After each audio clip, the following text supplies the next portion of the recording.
Test Drive with Graham Fletcher.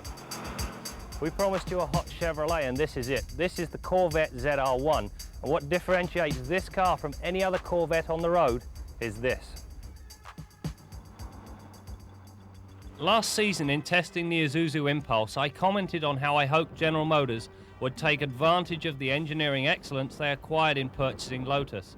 The Zr1 bears much of the fruit from this acquisition. Under the hood is a true fire-breathing monster. The only thing this engine has in common with the base Vette engine is the displacement.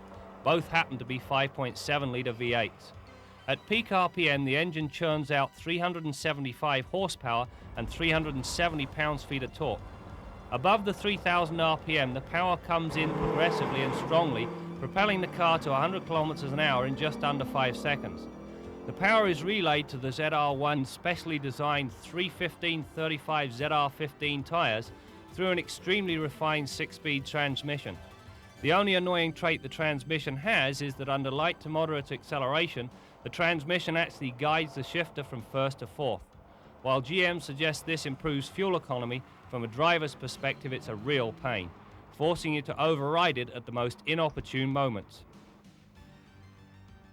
The driver is truly shoehorned in behind the steering wheel, and so getting in and out requires a lot of practice and patience.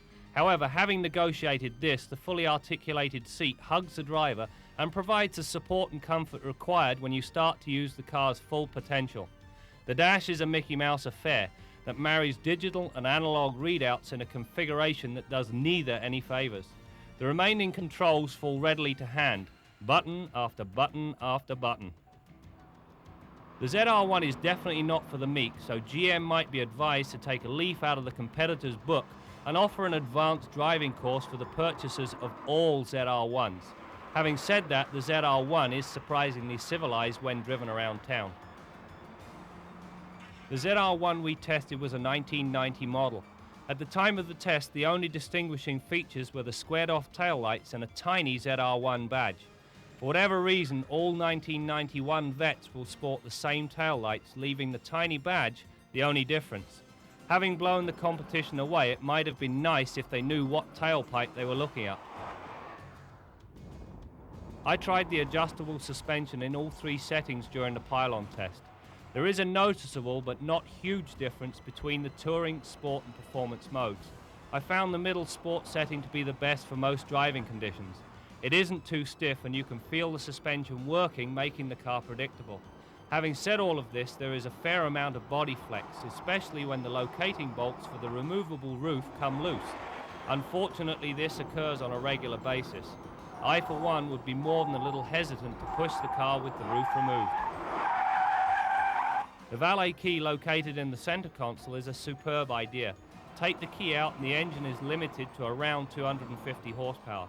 Pop it in, turn it on and look out. You now have all 375 horses at your beck and call. The key stops over-anxious car jockeys from getting speeding tickets that in Ontario could run you about $1,900. Before the scoreboard, my pet peeve, and on the Vette it's to do with the fact that it doesn't have a locking gas cap. Now, half a pound of sugar in here would do untold damage to the engine, and that on a $75,000 car is just not acceptable. Now to the scoreboard for the final ratings of the Zr1. How much can you say about the Zr1? It is at least as fast, if not faster, than most other exotic cars. If you bite your bottom lip and let it rip, you race through the 100k mark in about 4.5 seconds. 100 miles an hour comes in just under 10 seconds. This is not a car for the meek, or for that matter, a geek. The 3-level suspension setup and mammoth tires give the Vette phenomenal cornering capabilities.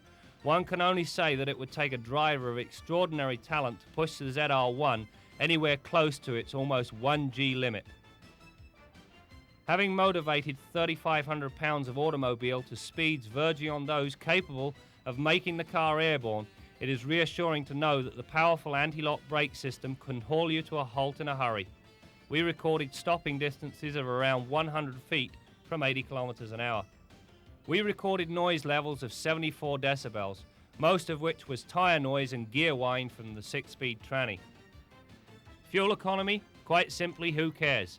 As long as the figure stays on the miles per gallon side and not the gallons per mile. The ZR1 is as good a sports car as you're going to find anywhere. For the dollar, it represents one heck of a good value if you judge value by speed. If the chassis were the equal of the engine, the ZR1 might actually rate a perfect 10.